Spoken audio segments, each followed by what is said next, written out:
ನಡೀದು gardening ಮಾತಾಡಲಿ operator ಮಾತಾಡಲಿ ಸರ್ಕಾರ ತನಿಖೆ ಮಾಡೋದು ಅಂದ್ರೆ ಎಲ್ಲೋ ಸರ್ ಸರ್ಕಾರದ ಬಗ್ಗೆ ಈ ಸ್ವತಃ ಶಾಸಕರೇ ಈ ರೀತಿ ಹೇಳಿದ್ದಾರೆ. ನೋಡೋಣ, ಅದು ತನಿಖೆ ಆದ್ಮೇಲೆ ಆಗೋದಿಲ್ಲ. ಪೂರ್ತಿ ತನಿಖೆ ಆಗಬೇಕು. ಫಸ್ಟ್ ಮಾಡಿರೋ ಇಲಾಖೆಯವರು ತನಿಖೆ ಮಾಡೇ ಮಾಡ್ತಾರೆ.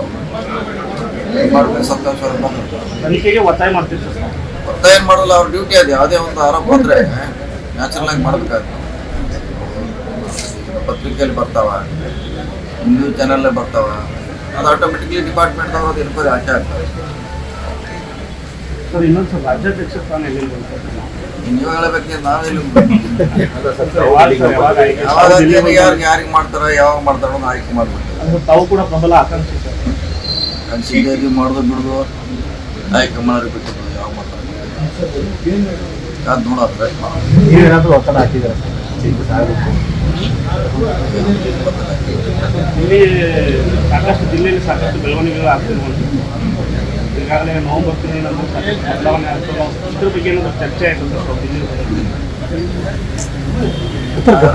ಮಾಡಿದ್ರೆ ಗೊತ್ತಿಲ್ಲ. ನಮಗೆ ನಮ್ಮ ಯಾವ ಚರ್ಚೆ ಆಗಿದೆ. ಬೆಳಗಾವಿ ಜಿಲ್ಲಾ ವಿಭಜನೆ ಯಾವುದೇ ಕ್ಷಣದಲ್ಲಿ ಆಗ್ಬೋದು ಅಂತ ಹೇಳಿ ನಾನು ಬೆಳಗಾವಿ ಇಲ್ಲ ಆಗ್ಬೋದು ಅಂತ ಹೇಳಿದ್ವಿ. ತಕ್ಷಣ ಇಲ್ಲ, ವಿಳಂಬ ಆಗ್ತಿದೆ. ಇದೇ ಸರ್ಕಾರದಲ್ಲಿ ಆಗುತ್ತೆ ಆಡೋ ಆಸೆ ಇದೆ. ಇದೇ ಸರ್ಕಾರದಲ್ಲಿ ಆಡೋದು ಟ್ರಾನ್ಸ್ಫರ್ ಬಗ್ಗೆ ಬಹಳಷ್ಟು ಟ್ರಾನ್ಸ್ಫರ್ ಬಗ್ಗೆ ಏನಿದೆ, ಏನು ಹೇಳ್ತೀವಿ, ಯಾವ ಪರ್ಟಿಕ್ಯುಲರ್ ಹೇಳ್ತೇವೆ ಎಲ್ಲ ನಾಯಕರು ಹಣ ತಗೋತಾ ಇದ್ದಾರೆ, ಬೇಡಿಕೆ ಇಟ್ಕೊಂಡು ತಮಗೆ ಬೇಕಾದಂತ ಹಾಕೋತಾ ಇದ್ದಾರೆ. ಅದು ಅದು ಗೊತ್ತಿಲ್ಲ. ಆದರೆ ಅವ್ರು ಬೇಕಾದ ತಗೊಳ್ಳೋದು ಬಂದಿಂದಾನೆ ಸಿಸ್ಟಮ್ ಇದೆ.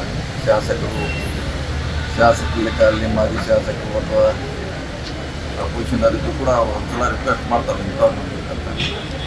ಅದನ್ನು ಮಾಡಿಕೊಡ್ಲಿಕ್ಕೆ ಸರ್. ಈ ಬಗ್ಗೆ ಟ್ರಾನ್ಸ್ಫರ್ ವಿಚಾರದಲ್ಲಿ ಸಿಎಂ ಹಾಗೂ ಡಿಸಿಎಂ ನಡುವೆ ಸಾಕಷ್ಟು ಕಾದಾಟಾರವಾಗಿರುವಂಥದ್ದು. ನನ್ನ ಅನುಮತಿಯಿಂದ ಯಾವುದು ಟ್ರಾನ್ಸ್ಫರ್ ಮಾಡೋದು ಸಲ ನಮಗೆ ಹೇಳಿದ್ದಾರೆ, ಆಗಿಲ್ಲ ಅಂತ ಅಸಮಾಧಾನ ಆಗ್ತೀವಿ. ಇದೇ ಸಿಸ್ಟಮು ಒಂದ್ಸರಿ ಅವ್ರು ಯಾರಿಗೂ ಆಗ್ಬೇಕಂತ ಆಗ್ತಾರೆ, ನಮಗೆ ಲೈಕ್ ಆಗೋಲ್ಲ. ಅಂತಿಮವಾಗಿ ಯಾರಿದ್ದಾರೋ ಜೊತೆ ಕೆಲಸ ಮಾಡ್ತಾರೆ.